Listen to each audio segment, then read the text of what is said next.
ٹھیک ہے، حضرت محمد صلی اللہ علیہ وآلہ وسلم کی تعریف بیان کرتے ہیں اپنے خوبصورت انداز میں، اپنی خوبصورت آواز میں حضور پاک صلی اللہ علیہ وآلہ وسلم کی تعریف بیان کرتے ہیں، اور حضرت محمد صلی اللہ علیہ وآلہ وسلم کی جتنی بھی تعریف کی جائے وہ کم ہے، کیونکہ آپ صلی اللہ علیہ وآلہ وسلم اللہ کے محبوب رسول ہیں۔ یہ کائنات آپ صلی اللہ علیہ وآلہ وسلم کے لیے ہی تخلیق کی گئی۔ آپ صلی اللہ علیہ وآلہ وسلم دونوں جہانوں کے سردار ہیں، اسی لیے کائنات کا ہر ذرہ، کائنات کی ہر ایک چیز آپ صلی اللہ علیہ وآلہ وسلم کی تعریف کرنے میں مشغول ہے۔ اس کی تشریح سے ریلیٹڈ شعر سنیں اور اس کو نوٹ کر لیں۔ ہر بلبل و چمن میں ہے ثنا خواں مصطفیٰ صلی اللہ علیہ وآلہ وسلم، ہر بلبل چمن میں ہے ثنا خواں مصطفیٰ صلی اللہ علیہ وآلہ وسلم، ہر گل ہزار دل سے ہے قرباں مصطفیٰ صلی اللہ علیہ وآلہ وسلم۔ ٹھیک ہے، تیسرا شعر دیکھیں۔ جیوں تیرے در پر مروں تیرے در پر، یہی مجھ کو حسرت یہی آرزو ہے۔ پہلے مشکل الفاظ دیکھ لیتے ہیں۔ جیوں یعنی زندہ رہوں، در دروازہ، ٹھیک ہے، مروں یعنی مجھے موت آ جائے، حسرت خواہش، آرزو کا مطلب بھی خواہش ہی ہوتا ہے، ان دونوں کا مطلب خواہش ہوتا ہے۔ وہ کہتے ہیں، شاعر کہتے ہیں کہ اے نبی صلی اللہ علیہ وآلہ وسلم، میں زندہ جب تک زندہ رہوں آپ صلی اللہ علیہ وآلہ وسلم کے در پر زندہ رہوں، اور جب مجھے موت آئے تو وہ بھی آپ صلی اللہ علیہ وآلہ وسلم کے ہی در پر آئے، یہی میری خواہش ہے، یہی میری آرزو ہے۔ ٹھیک ہے، اب اس کی تشریح دیکھ لیتے ہیں۔ شاعر اس شعر میں جو ہے وہ اپنی خواہش اور تمنا کا اظہار کرتے ہوئے کہتے ہیں کہ اگر میں زندہ رہوں تو میں صرف اور صرف حضرت محمد صلی اللہ علیہ وآلہ وسلم کے در کا سوالی بن کر زندہ رہوں، اور اگر مجھے موت آئے جو ایک دن آنی ہے اور ضرور آنی ہے، وہ حضرت محمد صلی اللہ علیہ وآلہ وسلم کے در پر آئے۔ میں اپنی زندگی کے تمام ایام، تمام دن در مصطفیٰ صلی اللہ علیہ وآلہ وسلم پر گزارنا چاہتا ہوں۔ میرا جینا اور میرا مرنا صرف اور صرف نبی پاک صلی اللہ علیہ وآلہ وسلم کے لیے ہو، ٹھیک ہے، کیونکہ یہی میری آرزو ہے اور یہی میری خواہش ہے۔ ٹھیک ہے، اس سے ریلیٹڈ شعر دیکھ لیں۔ اگر کوئی تمنا ہے میرے دل کی تو یہ آقا، اگر کوئی تمنا ہے میرے دل کی تو یہ آقا، دم آخر جبی میری ہو، دم آخر جبی میری ہو، سنگ آستاں تیرا ہو۔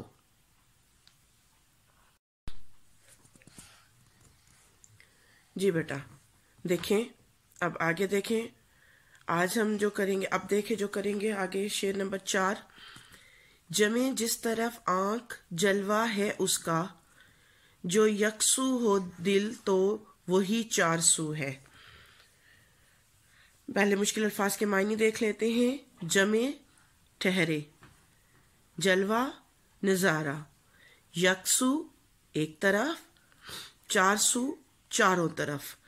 ٹھیک ہے، ہاں جی، شاعر کہتے ہیں کہ جو آنکھ ہماری جو ہے، ہماری آنکھیں جو ہماری نظریں ہیں، وہ جس طرف بھی دیکھیں وہاں پر آپ صلی اللہ علیہ وآلہ وسلم کا جلوہ ہے، جو اگر ایک طرف دل لگا کر دیکھیں تو چاروں طرف جو ہے وہ ہمیں حضور پاک صلی اللہ علیہ وآلہ وسلم ہی نظر آتے ہیں۔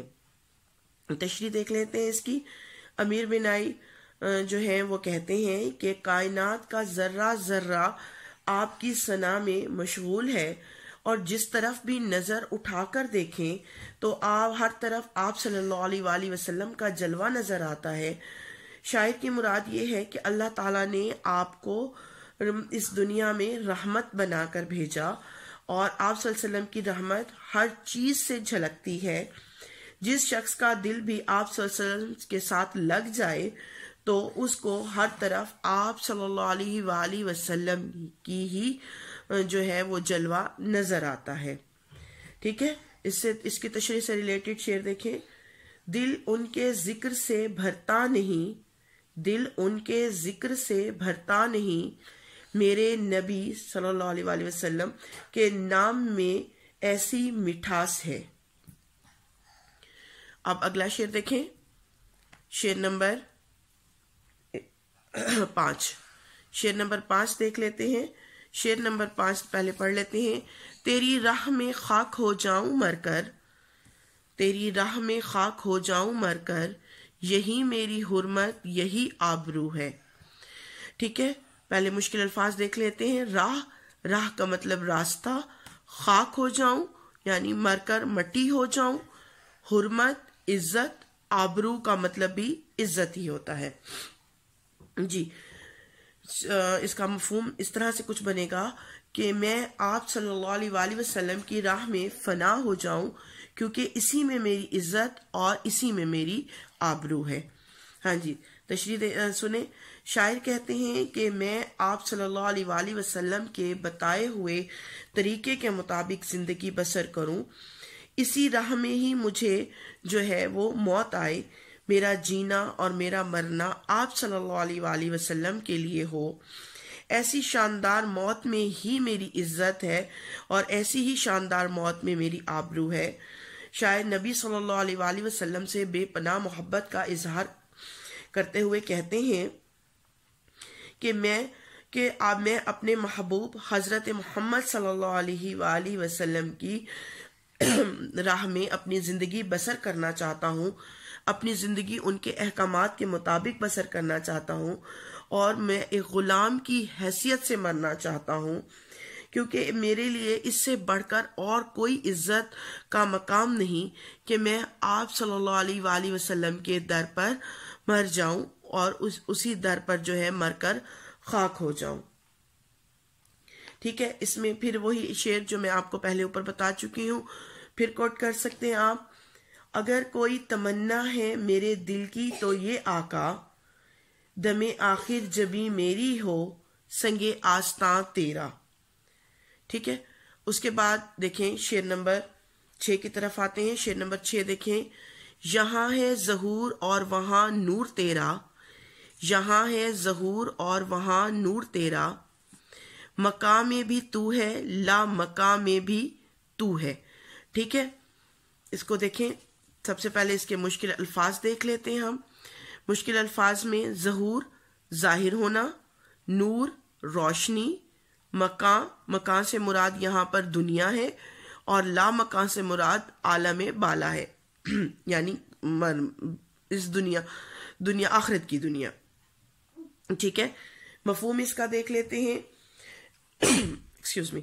مفہوم اس کا یہاں ہے کہ آپ صلی اللہ علیہ وآلہ وسلم کو جو ہے اللہ تعالیٰ نے دونوں جہانوں کے لیے، اس دنیا کے لیے بھی اور آخرت کے لیے بھی کیا بنا کر بھیجا ہے؟ رحمت بنا کر بھیجا ہے۔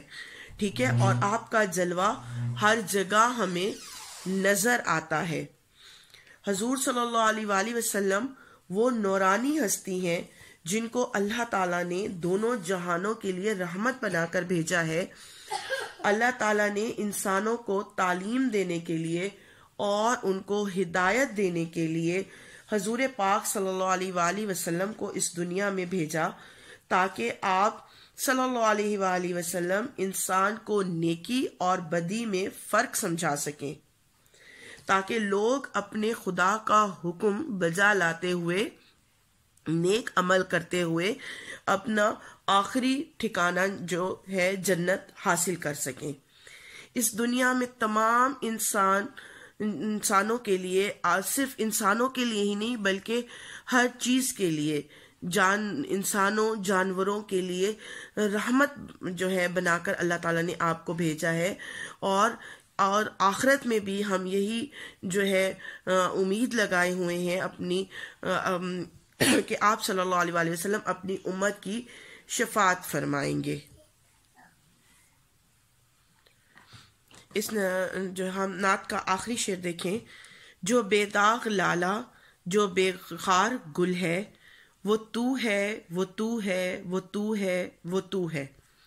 بے داغ کا مطلب بے عیب، جس میں کوئی عیب نہیں۔ لالا ایک پھول کا نام ہے۔ بے خار یعنی کانٹوں کے بغیر، گل کا مطلب ہوتا ہے پھول. مفہوم دیکھ لیتے ہیں اس کا.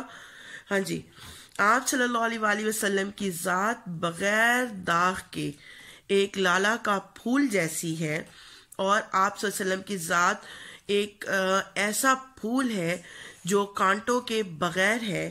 ٹھیک ہے، اس کی تشریح دیکھ لیں. گل لالا اپنی خوبصورت اور رعنائی میں بہت اہمیت کا حامل ہے پھولوں میں، اور اپنی خوبصورتی کے باعث دنیا میں لاسانی ہے. لیکن اس میں ایک کمی ہوتی ہے کہ اس میں ایک داغ ہوتا ہے، اس میں چھوٹے چھوٹے سے جو ہیں وہ دھبے سے بنے ہوتے ہیں. اسی طرح دوسرے پھول بھی اپنی خوبصورتی میں کمال رکھتے ہیں، مگر ان کے ساتھ کیا ہوتے ہیں؟ کانٹے ہوتے ہیں جو ہاتھوں کو زخمی کر دیتے ہیں.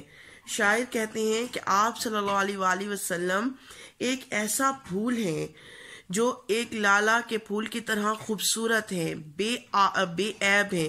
کسی عیب سے آپ صلی اللہ علیہ وسلم کی ذات پاک ہے، اور آپ کی ذات سے کبھی کسی کو نقصان نہیں پہنچا. ایک ایسے پھول ہیں کہ کسی جیسے خاردار پھول کسی کے ہاتھ کو زخمی کر سکتا ہے، لیکن آپ صلی اللہ علیہ وسلم کی ذات ایک ایسی ذات ہے جو کبھی کسی کو نقصان نہیں دے سکتی.